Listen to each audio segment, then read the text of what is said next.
Hello everyone, welcome back to Webtech Tutorial. In today's video, I'm going to be showing you how to log into your FirstTrade account. So without wasting much of our time, let's dive into the video.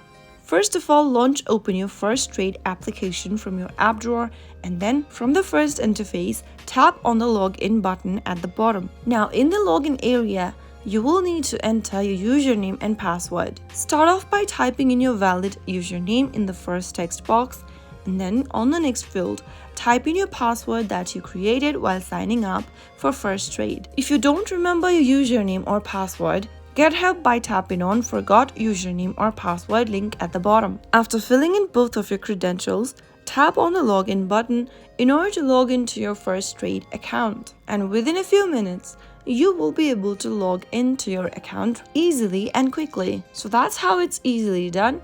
If you found the video to be helpful, go ahead and give us a thumbs up. Don't forget to subscribe to the channel by hitting the subscribe button. Also press on the bell icon so that you'll never miss another upcoming upload from us. I will see you again in the next video. Goodbye till then.